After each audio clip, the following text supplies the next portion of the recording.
আগামী রমজানের আগে নির্বাচন সম্পন্ন করতে জনগণের যে প্রত্যাশা ছিল তা পূরণ হতে যাচ্ছে বলে মন্তব্য করেছেন বিএনপির স্থায়ী কমিটির সদস্য আমির খসরু মাহমুদ চৌধুরী। আর স্থায়ী কমিটির অপর সদস্য ডক্টর আব্দুল মঈন খান বলেছেন, সকল দলের অংশগ্রহণে আগামী নির্বাচন অবাধ, সুষ্ঠু ও নিরপেক্ষ দেখতে চায় যুক্তরাজ্য। রাজধানীতে আলাদা অনুষ্ঠানে বিএনপি নেতারা এসব কথা বলেন। ইউসুফ আলীর রিপোর্ট। লন্ডন সফর শেষে সকালে হযরত শাহজালাল আন্তর্জাতিক বিমানবন্দরে অবতরণ করেন বিএনপির স্থায়ী কমিটির সদস্য আমির খসরু মাহমুদ চৌধুরী। সাংবাদিকদের সাথে আলাপকালে তিনি বলেন, লন্ডনে প্রধান উপদেষ্টা ডক্টর মোহাম্মদ ইউনূস ও বিএনপির ভারপ্রাপ্ত চেয়ারম্যান তারেক রহমানের বৈঠকের মধ্য দিয়ে নতুন আশার আলো দেখছে বাংলাদেশের মানুষ। বাংলাদেশের মানুষের যে প্রত্যাশা ছিল দ্রুততম সময়ে, বিশেষ করে রোজার আগে জনগণের নির্বাচন যে প্রত্যাশা ছিল সেটা পূরণ হয়েছে আমি মনে করি। সেদিক থেকে তো আমি মনে করি এটা সফল একটা আলোচনা হয়েছে। এবং বাংলাদেশের সবচেয়ে বড় কথা হচ্ছে আমাদের বিশেষ বিশেষ সন্ধিক্ষণে আমাদের যে ঐক্যমত হয় সেটা হচ্ছে আমাদের একটা ভালো দিক দেশের জন্য। সেই কাজটা হয়েছে। এখন আমরা গণতান্ত্রিক পথে এগিয়ে যাব। গণতান্ত্রিক উত্তরণের জন্য যে আন্দোলন সংগ্রাম আজকে বহু বছর ত্যাগ স্বীকার করেছে জনগণ, দেশ সেদিকে এগিয়ে যাবে। এখন এদিকে গুলশানে বিএনপির চেয়ারপারসনের রাজনৈতিক কার্যালয়ে দলের মহাসচিব মির্জা ফখরুল ইসলাম আলমগীরের সাথে বৈঠক করেন বাংলাদেশে নিযুক্ত ব্রিটেনের হাই কমিশনার সারাহ কুক। বৈঠক শেষে বিএনপির স্থায়ী কমিটির সদস্য ডক্টর আব্দুল মঈন খান বলেন, 16 বছর ধরে বাংলাদেশের মানুষ ভোট দেওয়ার জন্য অধীর আগ্রহে অপেক্ষা করছে। বাংলাদেশের মানুষ ভোট দিতে চায়, তারা উন্মুখ হয়ে আছে কখন ভোট দেবে, কখন তাদের যে মৌলিক অধিকার তারা সেটা প্রয়োগ করবে এবং তাদের সত্যিকার যে প্রতিনিধি তাদেরকে নির্বাচিত করবে। বিলেপ্ত হচ্ছে গণতন্ত্রের সূতিকাগার। আমরা তো একটু আগে বলেছি যে আমরা তো ওয়েস্টমিনস্টার ডেমোক্রেসি ফলো করি, তো ওরা সুষ্ঠু নির্বাচন দেখতে যাবে না তো কে যাবে? এইখানে তো কোনো দ্বিমত থাকতে পারে না। ইউসুফ আলী, মাই টিভি, ঢাকা।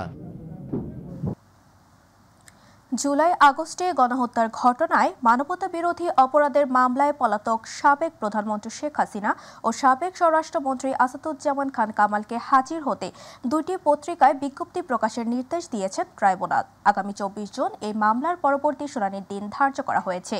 আন্তর্জাতিক অপরাধ ট্রাইব্যুনালের চেয়ারম্যান বিচারপতি মোহাম্মদ গোলাম মর্তুজা মজুমদারের নেতৃত্বে 3 সদস্যের ট্রাইব্যুনালে এই আদেশ দেন। এ সময় মামলার আরেক আসামি সাবেক পুলিশ প্রধান চৌধুরী আব্দুল্লাহ আল মামুন ট্রাইব্যুনালে হাজির ছিলেন। গত 1 জুন গণহত্যার ঘটনায় মানবতা বিরোধী অপরাধের মামলায় সাবেক প্রধানমন্ত্রী শেখ হাসিনা সহ 3 জনের বিরুদ্ধে 5টি অভিযোগ আমলে নেয় ট্রাইব্যুনাল। একই সঙ্গে এই মামলায় শেখ হাসিনা ও আসাদুজ্জামান কামালের বিরুদ্ধে নতুন করে গ্রেফতারি পরোয়ানা জারি করা হয়। এই আসামি শেখ হাসিনা এবং আসাদুজ্জামান খান কামালকে আগামী 1 সপ্তাহের মধ্যে হাজির হওয়ার জন্য নির্দেশনা দিয়ে আদালতের এই আদেশটি দুটো বাংলাদেশের বহুল প্রচারিত পত্রিকায় বিজ্ঞপ্তি দেওয়ার জন্য আদেশ দিয়েছেন এবং এই বিজ্ঞপ্তি অনুযায়ী তারা যাতে হাজির হন আগামী 24শে জুন তাদেরকে সেই বিজ্ঞপ্তির মাধ্যমে জানিয়ে দেওয়া হবে 24শে জুনের মধ্যে তারা যাতে এই আদালতে এসে হাজির হয়ে এই বিচার প্রক্রিয়া মোকাবেলা করেন। সরকারি চাকরি সংশোধন অধ্যাদেশ 2025 বাতিলের দাবিতে ঈদের ছুটি শেষে ফের আন্দোলনে নেমেছে কর্মচারীরা। দুপুরে সচিবালয়ে গণজমায়েত করে বিক্ষোভ করেন তারা। আজ স্বরাষ্ট্র, সমাজ কল্যাণ এবং গৃহায়ন ও গণপূর্ত উপদেষ্টাকে স্মারকলিপি দেওয়ার কথা রয়েছে তাদের। 4 ধরনের শৃঙ্খলা ভঙ্গের অপরাধের জন্য বিভাগীয় মামলা ছাড়াই শুধু কারণ দর্শানোর নোটিশ দিয়ে চাকরিচ্যুত করা যাবে এমন বিধান রেখে গত 22 মে উপদেষ্টা পরিষদের সভায় অধ্যাদেশের খসড়া অনুমোদন হয়। এরপর 25 মে অধ্যাদেশ জারি করা হয়। সরকারি কর্মচারীরা অধ্যাদেশটিকে নিবর্তনমূলক ও কালো আইন হিসেবে অবহিত করেছেন। অধ্যাদেশ বাতিলের দাবিতে গত 24 মে থেকে আন্দোলন করছেন সচিবালয়ের কর্মচারীরা।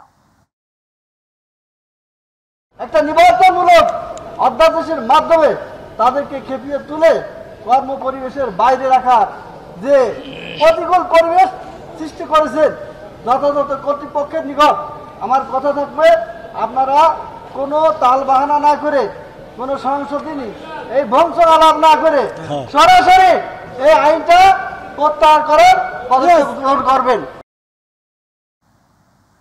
সরকারি চাকরি সংশোধন অধ্যাদেশ 2025 পুনর্বিবেচনার সুযোগ আছে বলে জানিয়েছেন আইন বিচার ও সংসদ বিষয়ক উপদেষ্টা আসিফ নজরুল। বিকেল 4টার দিকে আইনটি পর্যালোচনায় গঠিত উচ্চ পর্যায়ের কমিটি বৈঠকে বসছে বলেও জানান উপদেষ্টা। সচিবালয়ে জাতিসংঘের বল প্রয়োগে বা অনিচ্ছাকৃতভাবে গুম সম্পর্কিত কার্যনির্বাহী দলের সঙ্গে বৈঠকের পর সাংবাদিকদের প্রশ্নের জবাবে উপদেষ্টা এই কথা জানান। উপদেষ্টা জানান, গুম বিষয়ক আইনের অধীনে একটি শক্তিশালী গুম বিষয়ক কমিশন গঠন করা হবে। আগামী 1 মাসের মধ্যে গুম বিষয়ক আইন করা হবে। এই আইনের অধীনে গুম সম্পর্কিত একটি স্থায়ী কমিশন গঠিত হবে। কমিশন সব চেষ্টা করছে, কিন্তু আপনি একটা জিনিস মনে রেখেন, কমিশনের কাজ যেখানে শেষ হবে সেখান থেকে আমাদের স্ট্যাটিউটরি যে কমিশন, এই আইনের অধীনে গঠিত যে কমিশন, সেই কমিশনের কাজ সেখান থেকে শুরু হবে।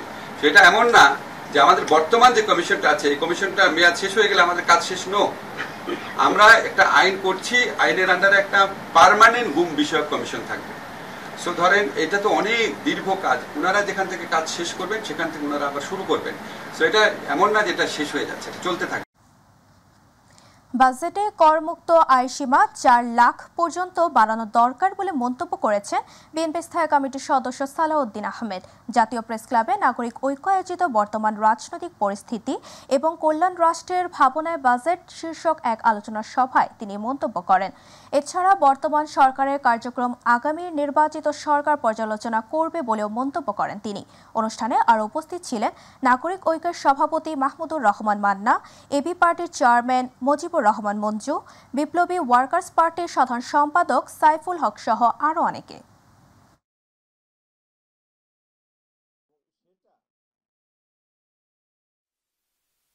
আপনাদের এই সরকারের রেটিফিকেশন লাগবে ইন দ্য নেক্সট পার্লামেন্ট, এটাও আপনারা মাথায় রাখবেন। এবং রেটিফিকেশন লাগলে এই লেজিটিমেসি কিভাবে দেয়া হবে, কোন জায়গায় দেয়া হবে, সেটাও আমরা বিবেচনা করব। সুতরাং জনগণের পক্ষে, আপনারা গণতন্ত্রের পক্ষে এবং অতি দ্রুত আমরা যাতে ডেমোক্রেটিক ট্রান্সফরমেশনের দিকে যেতে পারি সেরকম কার্যক্রম আপনারা নেবেন। এবং সেই হিসাবে লন্ডনের আলোচনার সূত্র ধরে যে সিদ্ধান্তটা হয়েছে সেটা খুব শিগগির ইলেকশন কমিশনে যথাযথ প্রক্রিয়ায় কমিউনিকেট করবেন বলে আশা করি। দেশজুড়ে করোনা ভাইরাস ও ডেঙ্গুর প্রাদুর্ভাব বেড়ে যাওয়ায় আসন্ন এইচএসসি ও সমমানের পরীক্ষায় বাড়তি সতর্কতার নির্দেশ দিয়েছে মাধ্যমিক ও উচ্চ মাধ্যমিক শিক্ষা বোর্ড। পরীক্ষার কেন্দ্রগুলোতে কঠোরভাবে স্বাস্থ্যবিধি মেনে চলার উপর গুরুত্ব দেওয়া হয়েছে। বিশেষভাবে কেন্দ্রগুলোতে মাস্ক পরা ও হ্যান্ড স্যানিটাইজার ব্যবহার বাধ্যতামূলক করা হয়েছে। ঢাকা শিক্ষা বোর্ডের চেয়ারম্যান ও বাংলাদেশ আন্তঃশিক্ষা বোর্ডের সমন্বয় কমিটির সভাপতি প্রফেসর ডক্টর খন্দকার এহসানুল কবির স্বাক্ষরিত এক জরুরি নির্দেশনায় এসব কথা বলা হয়। নির্দেশনা বলা হয়েছে, পরীক্ষা কেন্দ্রে প্রবেশের সময় পরীক্ষার্থী সহ সংশ্লিষ্ট সবাইকে মাস্ক পরা বাধ্যতামূলক। একই সঙ্গে কেন্দ্রের প্রবেশ পথে হ্যান্ড স্যানিটাইজার ব্যবস্থা রাখতে হবে। এক্ষেত্রে স্থানীয় প্রশাসনের সহযোগিতা নেওয়ার কথা বলা হয়েছে। কক্সবাজার রামুতে যাত্রীবাহী বাস ও কাভার্ড ভ্যানের সংঘর্ষে 3 জন নিহত হয়েছেন। এ সময় আহত হয়েছেন আরও 10 জন। সকাল 9টার দিকে রামু রশিদনগর ইউনিয়নের জেটিরঘাটা রাস্তার মাথা এলাকায় এ ঘটনা ঘটে। নিহতরা হলেন কক্সবাজার সদরের পিএমখালী এলাকার বাসিন্দা হাবিবুল্লাহ, তার 9 বছরের শিশু রিয়াদ, রামু এলাকার বাসিন্দা রিমঝিম বড়ুয়া। প্রত্যক্ষদর্শীরা জানান, কক্সবাজার শহর থেকে ছেড়ে আসা পূরবী বাস ও বিপরীত থেকে আসা একটি কাভার্ড ভ্যানের সঙ্গে সংঘর্ষে বাসটি দুমড়ে মুচড়ে যায়। ঘটনাস্থলে 3 জন নিহত হয়েছেন। আহতদের বাস কেটে উদ্ধার করা হয়েছে। নিহতদের মরদেহ কক্সবাজার সদর হাসপাতালে পাঠানো হয়েছে। দুর্ঘটনায় কবলিত গাড়ি দুটি জব্দ করা হয়েছে।